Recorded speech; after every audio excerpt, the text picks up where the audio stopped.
Divine presence of Spirit is nearer to us than our own breath.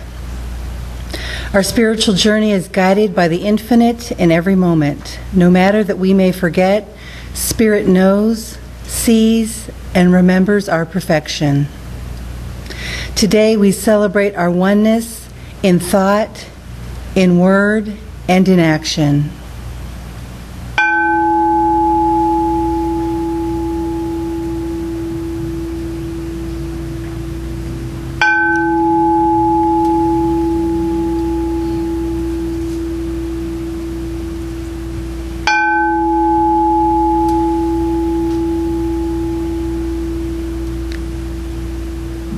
Good morning. My name is Kim O'Connor, and I'm your spiritual guide for the day. Good morning. Good morning. This year, our center is collectively reading from the Science of Mind textbook in a year. Today's reading is entitled, What Do We Mean by Mental Equivalence? And the other day was listening to a radio. It's called Native America Speaking.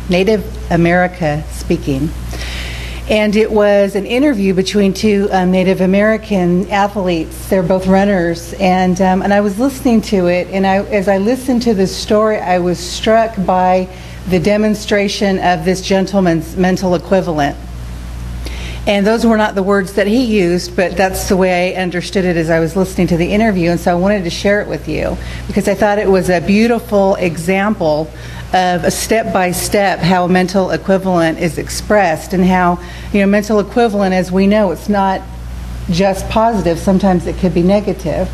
And sometimes when you change and you embody your mental equivalent, it's moving from sometimes, a lack to a prosperity consciousness. So this is the story. So there was two people being interviewed. One was a young woman, she's in her 20s, and the other one was a gentleman, he's in his 70s. And like I said, they're both runners. And both have a great passion for running, and both of them come from the reservation. And reservations, probably a lot of you have gone to reservations, but they're often, the reservation that I come from are like third world countries, and a lot of them don't have plumbing, don't have indoor plumbing, a lot of them don't have electricity. And so it is an area of lack and limitation in a lot of places, and it is abject poverty. So the gentleman, as he was talking about as he grew up in this poverty consciousness.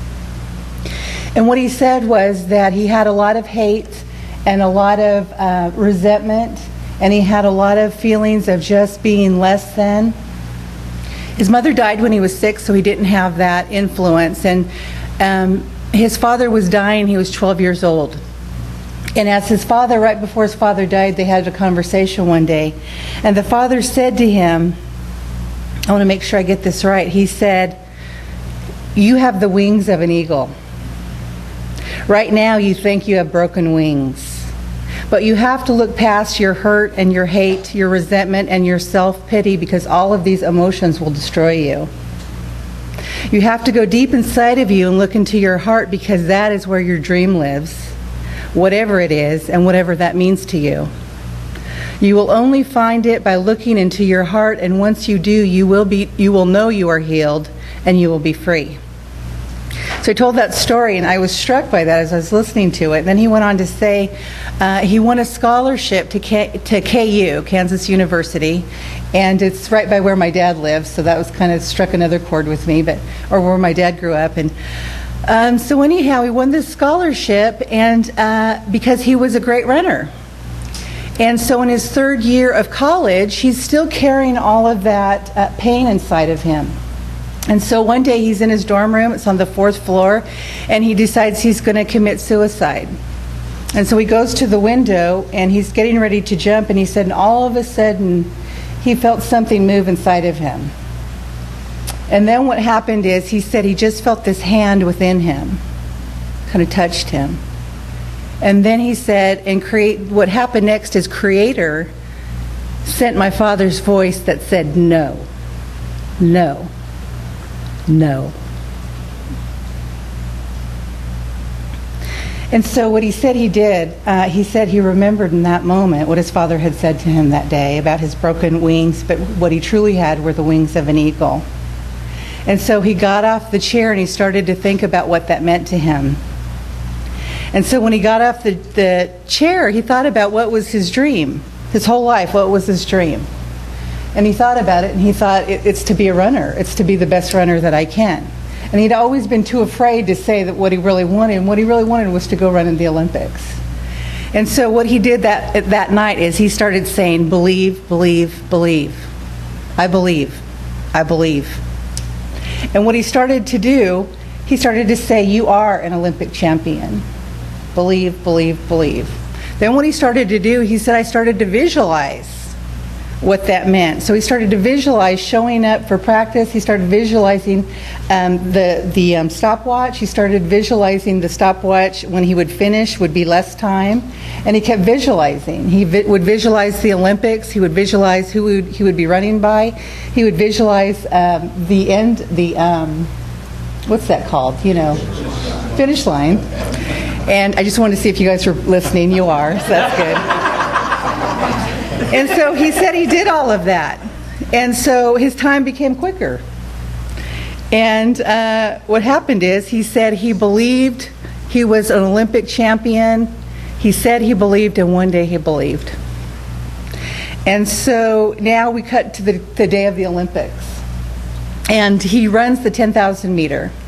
And it's I looked up to see what a 10,000 meter is. Now, one person I heard said it's a marathon. One person I heard said it's 6 miles. And then I saw it was 1 mile. I don't know, Google's kind of confused, but it's a long race. Any running's long to me, so. So anyway, he's at the Olympics, and he starts the race. And he said he's going around the final lap, and he's going that final turn, and he said, I'm a stage 2 diabetic. And he said, and my blood sugar was beginning to drop.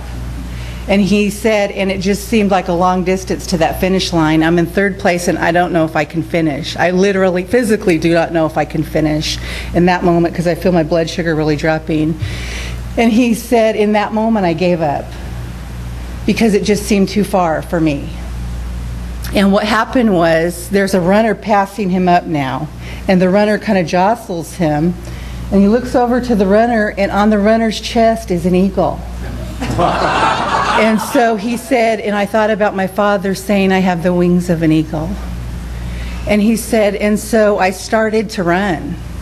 And he said, and I thought, just keep running, just stay with them, and just keep going. And he said, and then his next thought was, I won. I'm an Olympic champion. It's so moving to me when I heard it. But he said, I won. And so what happened is, we know what happened, right? He won. And so they didn't think he would place even, this guy. His name's Billy Mills. And so... Well, you can hear the announcer because they play the tape of the finish of the race, and the announcer's like getting ready to pass out. He's going, oh my God, he won. And what I was thinking when I heard that is that, no one believed that he would win except for himself. And that's all that matters. That's all that it takes. It's just that belief, that knowing. He had that absolute knowing. And even though in that last moment he had a moment of doubt, it quickly overcame him. He quickly let it go, and in that moment, I think he let go and he let God. And he said, and years later, as I look back on that, I realized what a gift that was from my Creator to me. And he wasn't just talking about winning the Olympics. He was talking about that whole process. He was talking about all of his life. And life is a gift, and it is good, and the Creator is good to all of us. And so with that thought, I invite you to go within.